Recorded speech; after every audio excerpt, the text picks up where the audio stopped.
বর্তমানে একটি নতুন ছবি নিয়ে বেশ আলোচনায় রয়েছেন দেব-শুভশ্রী জুটি। প্রায় এক দশক পর চলতি বছরে দর্শকদের সামনে আসে এই ব্লকবাস্টার সিনেমাটি।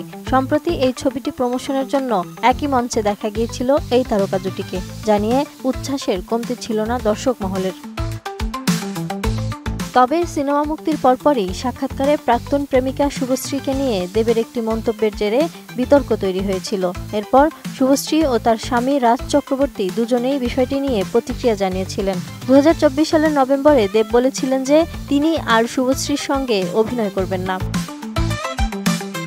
পরে একটি সাক্ষাৎকারে তিনি বলেন, যদি ধূমকেতু ছবিটি এখন বানানো হতো এবং শুভশ্রী মা না হতেন, তবে তিনি তাকে ছবির নায়িকা হিসেবে বেছে নিতেন।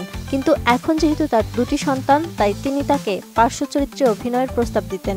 একই সময় অজাতক বাংলার কাছে দেব স্বীকার করেন যে ব্রেকআপের পর 9 বছর ধরে তাদের কোনো কথাই হয়নি। টানা তৃতীয়বার অর্জন করেছে দেশের সেরা সুপার ব্র্যান্ড স্বীকৃতি বসুন্ধরা টিস্যু।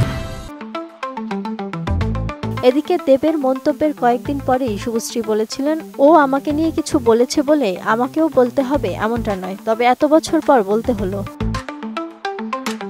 এরপর আগস্টের শেষের দিকে একটি পডকাস্ট সাক্ষাৎকারে শুভশ্রী দেবের মন্তব্যের কড়া সমালোচনা করেন। তিনি বলেন, একজন শিল্পী হয়ে দেব কিভাবে এই ধরনের মন্তব্য করতে পারে আমি বুঝি না। পার্শ্ব চরিত্রে অভিনয়ে আমার আপত্তি নেই, আমি সন্তান করেছি, কিন্তু দেবের মন্তব্য নারী সমাজের প্রতি অসম্মানজনক। এদিকে দেব শুভশ্রীর পুনর্মিলন নিয়ে যখন সামাজিক যোগাযোগ মাধ্যমে আলোচনা হচ্ছিল, তখন শুভশ্রীর স্বামী রাজ চক্রবর্তীও মুখ খোলেন। তিনি বলেন, দেবের প্রাক্তন বান্ধবী শুভশ্রী এখন আমার স্ত্রী, প্রত্যেকেরই একটি অতীত থাকে, সেটা নিয়ে কথা বললে কি কারোর ভালো লাগবে?